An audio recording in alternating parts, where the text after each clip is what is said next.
Yeah, what do you want to talk about? I want to talk about you. Okay, let's do it. Like, why are you this way? Higher volume, higher volume. Bakit ka ganyan? Why? Na sobrang... What ganyan? Siguro, ako medyo alam ko na to. Pero, yung mga ibang tao hindi nila alam na. Na-misinterpret ka usually na parang mayabang. But usually, parang siguro yung mga talagang people who are far away. Yeah. Or hindi ka talaga kilala. Parang first impression could be arrogant, ganun. But you just believe in yourself and you're very sure of yourself. So, paano ka naging ganyan ka confident, yet down to earth? Huwag lalaki yung ulo. Kaya nga nakakapa ko, di ba? Hindi ma-outgrow. Mali ko. Wow, number one, no? Thank you for noticing or even saying that, expressing that. Kasi I don't... Deep inside, there's a constant conflict, what would you say? Or parang binabalance ko lagi kung am I being arrogant right now? Or am I okay? Alam mo yun? Oo. Kasi dumaan din ako sa pagiging mayabang, okay? So I know how that feels like, that sounds like. Dumaan din ako sa pagiging insecure. I know how that feels like, sounds like. So I walked and talked like an arrogant and insecure person before. So that to say, I have tendencies Ha? na ganun. Pa rin, So- natatempt ka pa rin ngayon. Oh yeah, and I actually control myself. 0%. So, confidence, malaking factor dun sa confidence ko si Mama. Kasi, si Mama kasi, she would negate or, bang tawag dun, sinasabi niya sa amin na, or sa akin actually, na huwag kang maniwala sa kanila, gwapo ka, pogi ka. So, paano niya nalalaman na may mga nambubuli pala sa'yo?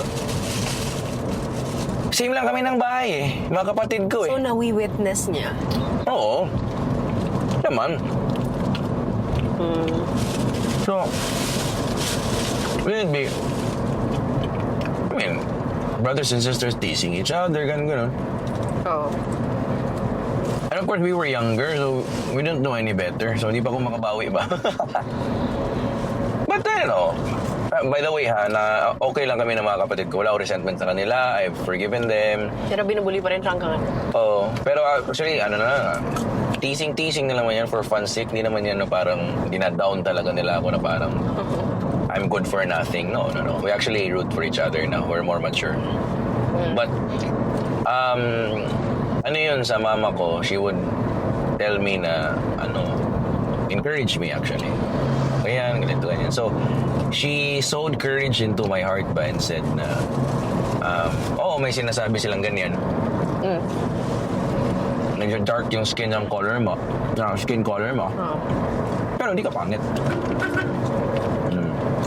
So, also, dati kasi, meron akong gap dito sa teeth kasi sobra yung teeth ko eh. Sobra. So, tinanggal, tapos in-adjust. So, nagpa-braces ako. So, she helped me in that also. So, sinabi yung papabraces kita. Dati talaga di ko na-smile. Ganun lang ako lagi. Alam mo? Teka ni. So, sinabi niya, niraan mo sila, papabraces kita, ganun.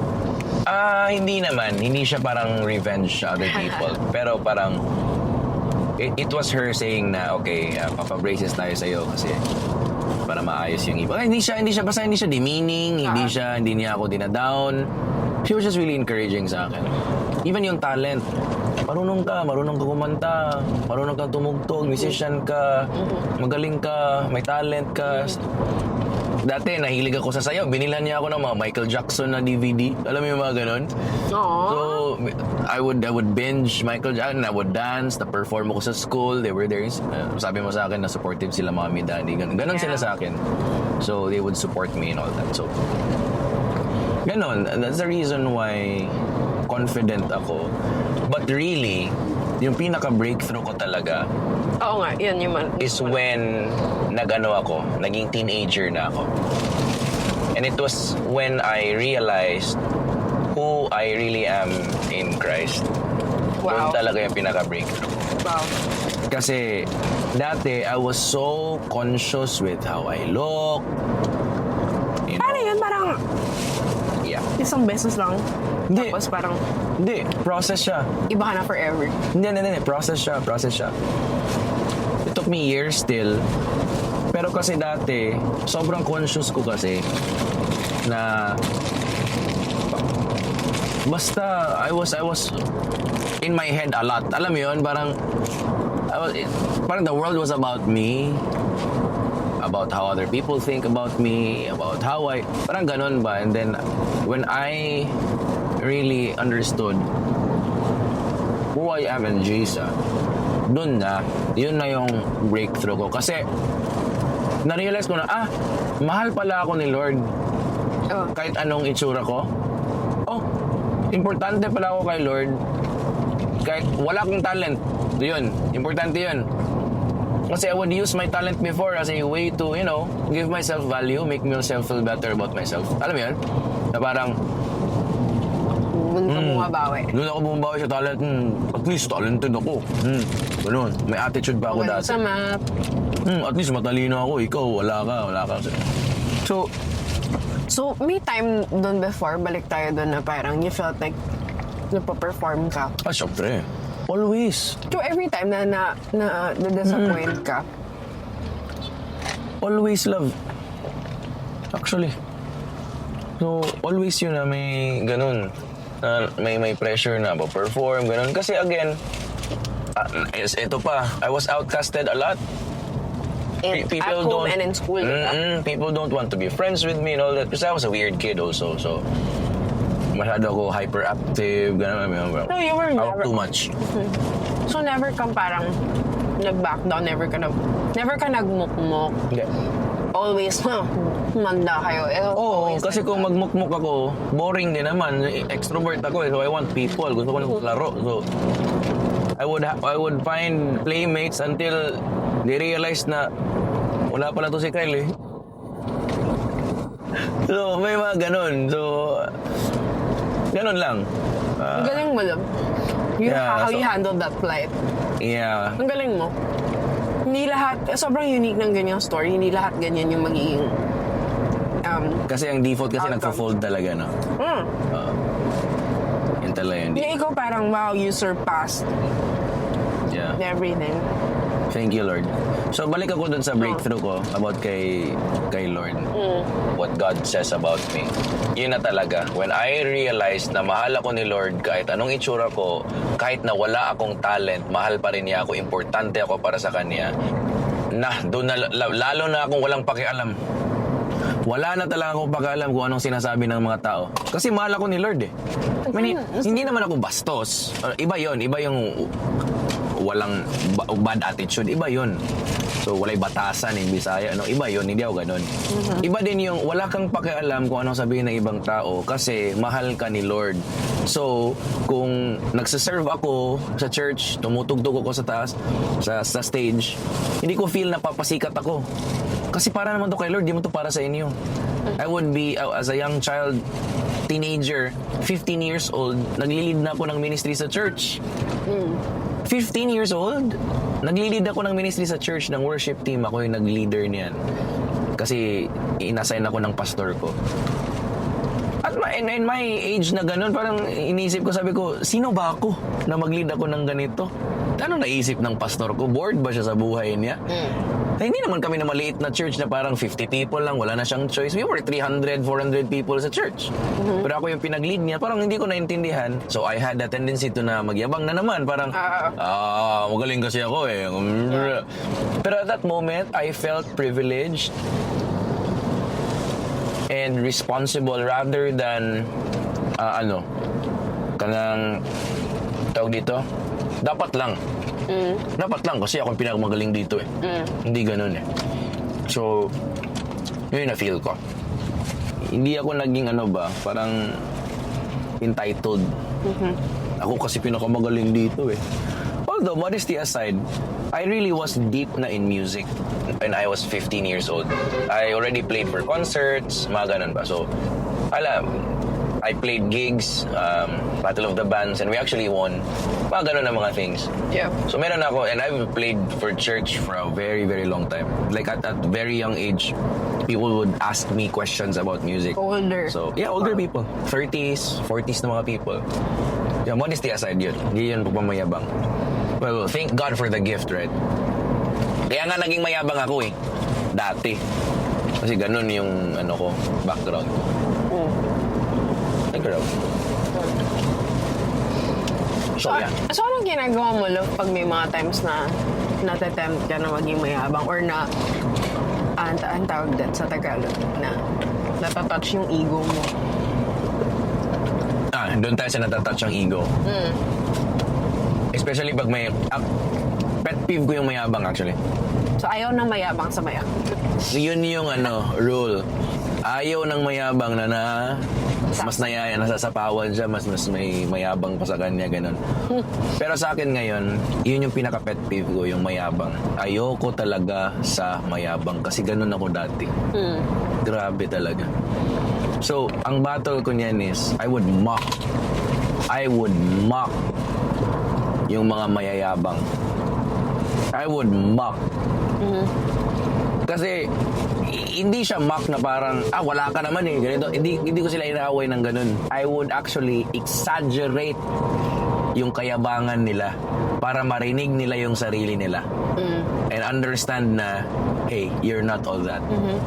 Hindi dahil hindi ka talented, pero you don't know everything. Yeah. Be humble. Sit down. Be humble. Sit down. Yeah. But it's not okay. You're not important because you're talented, okay?